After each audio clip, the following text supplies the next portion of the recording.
I was scrolling on Twitter. My buddy Mikey from the Retrograde Pod is playing a game called Dave the Diver. And I told him in Discord, sell me on this game. And what he had told me was that he thought it was Spelunky meets Lemonade Tycoon meets WarriorWare, but I felt like it was more like Moonlighter. So it's 20 bucks on Steam. I mean, how good can this game be? Update.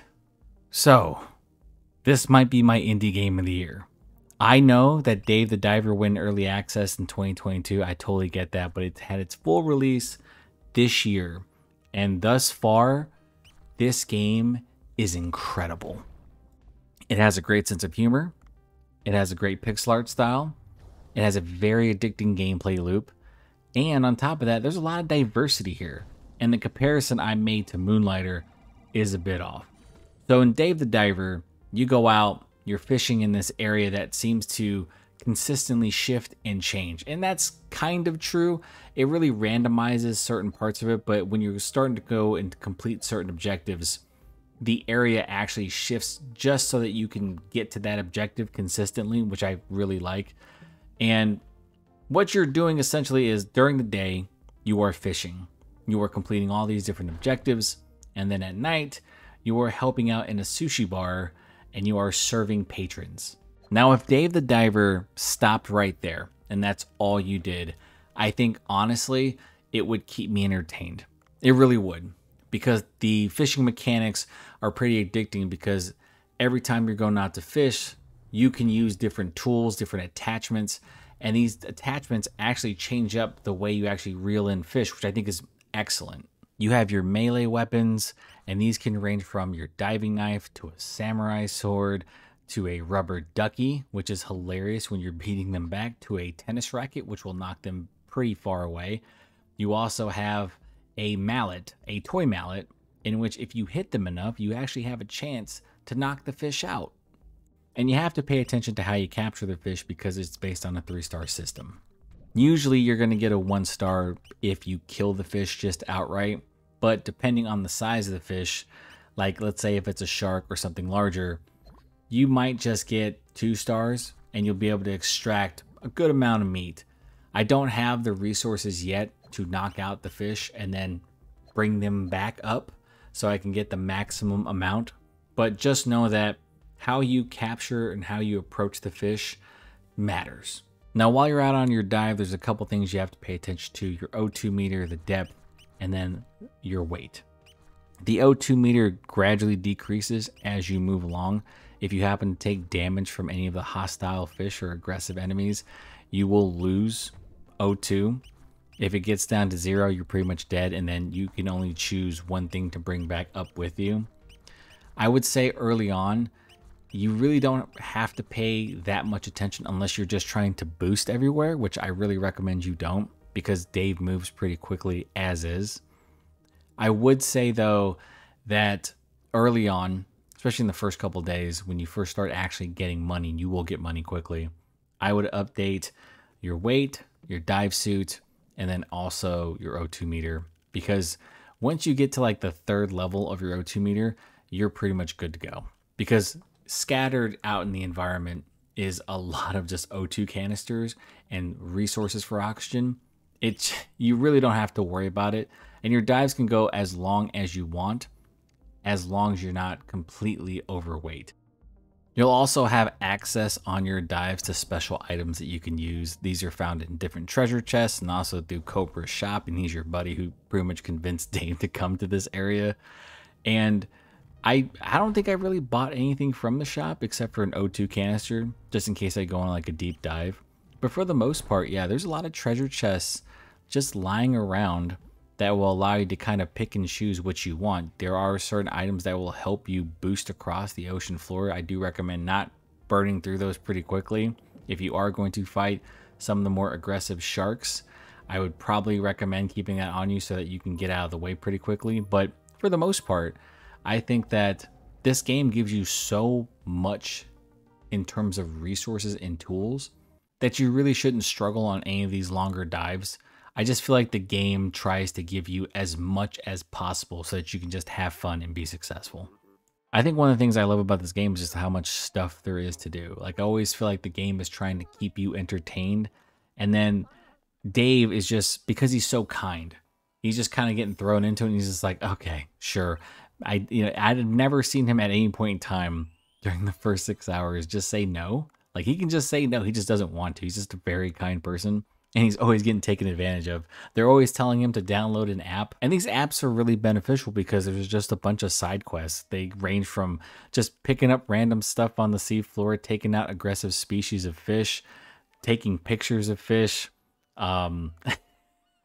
just catching fish because you'll get like a card for it or something like that. Like it's a collectible game. There's a character who looks exactly like Ash Ketchum, but is on the wrong side of 40. I love that so much.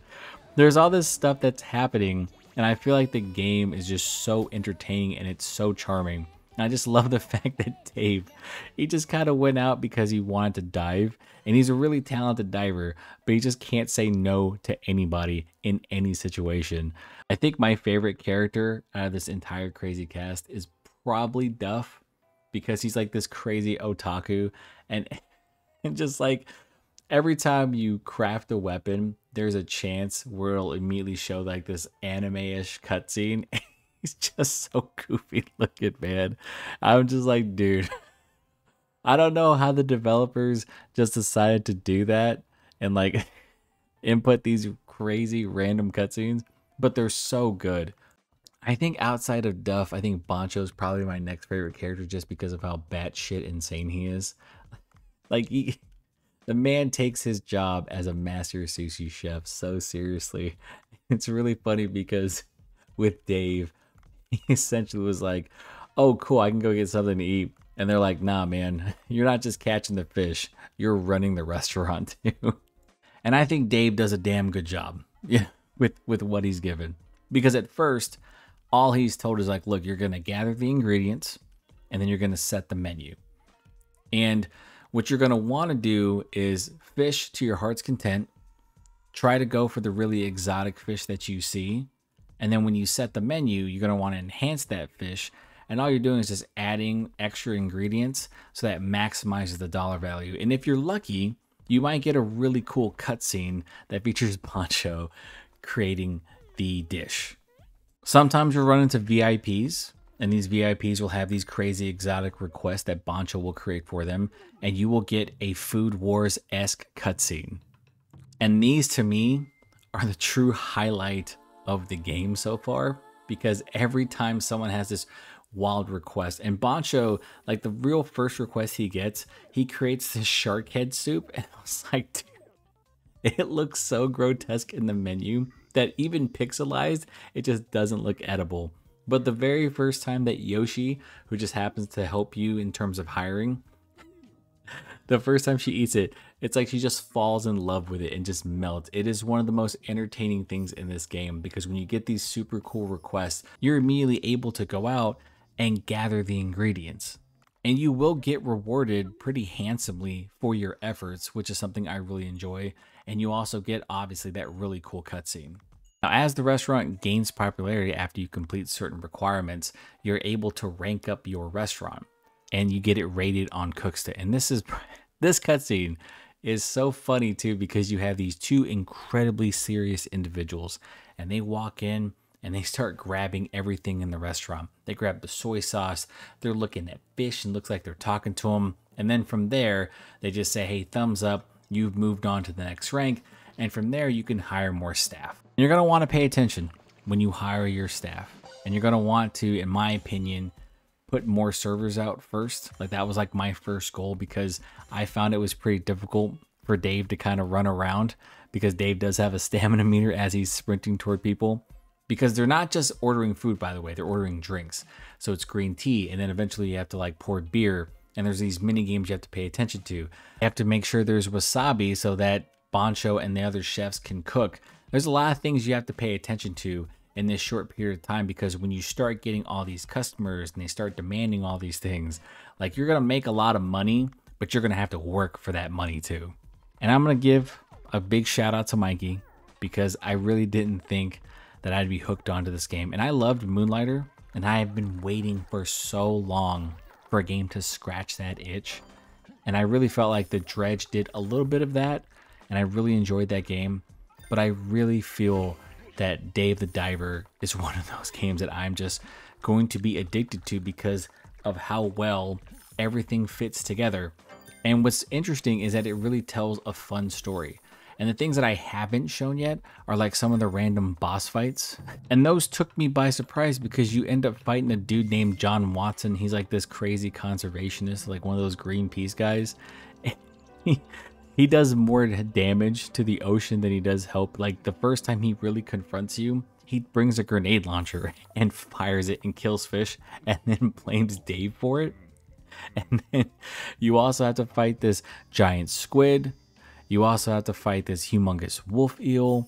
Like there's so much to this game, and I feel like I'm just enjoying every new discovery. I really like the fact that the game doesn't take itself too seriously, but I do wish they'd stop bagging on my man Dave too much. Man, they give him so much crap. And every time Dave is right, by the way, every time Dave is right, they take a shot at him. There's a section where you're helping the sea people, where you're helping the actual princess, and you have to pretty much carry her to this location. And like Dave is just like, I don't understand. Like you could move this way yourself. Why aren't you guys doing it? There's a character that I absolutely, and I agree with Dave with the way he reacts when he's like trying to explain to people like who they are and what's been happening. Like in the cutscene, he's talking about the princess, he's talking about the sea people and their king. And then he turns to this other character and he's just like, I don't know, man. This guy, I don't like him. You could tell it in like his reaction. He takes like a deep breath when he's talking about him. He just seems exhausted. He just like, this guy just wanted to dive and fish and eat sushi. He's like this vacation for him and ended up being this entire other adventure. And I just love the fact that Dave is like this portly dude who gets bagged on because everyone's like, I haven't seen a diver like you before. Someone called him like a beached orca or something. It was rude. I just feel like this game, they're giving him too much crap. They got to give him a break. They got to cut him some slack because Dave is a really fun character. Because not only does he take it, but he's successful in almost everything he does. And even after Dave does something spectacular, like beating that giant squid or beating the wolf eel, people just don't want to give him credit for this type of stuff. Like they're so demanding of him. I'm like, dude, if Dave wasn't here, this whole place would fall apart. I know there's a lot of stuff that I'm probably leaving out, but I will say that this game has so much depth to it. And it just feels like the game is just constantly adding things to keep the player engaged and keep them entertained. And it's such a charming game that I feel like anyone could pick this game up and just have a great time. I don't feel like any of the actual mechanics are too demanding of the player. There's just enough depth there for you to have a good time with it. I feel like if you love games like Overcooked, if you loved even just the management aspects of the Yakuza games, I really think that this game is going to hook you. And if you really were like a big fan of Moonlighter or Dredge, this is just one of those games that could be right up your alley, because it's one of those games where I just love the fact that like the work that I'm doing, the resources I'm gathering, I can flip it and do something productive with it. I really feel like Dave the Diver is going to surprise a lot of people. I know that on Steam it's overwhelmingly positive, and I think the review numbers are just going to keep going up and up.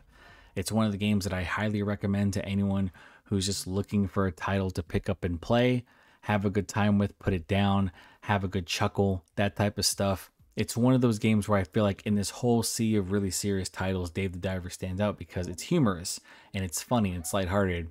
And there's a number of moments that will surprise you. I think just recently, just before I got off, there was a section where I was learning about Bancho's backstory. And while Yoshi was talking, because she used to be this hotel manager, you literally go into this visual novel.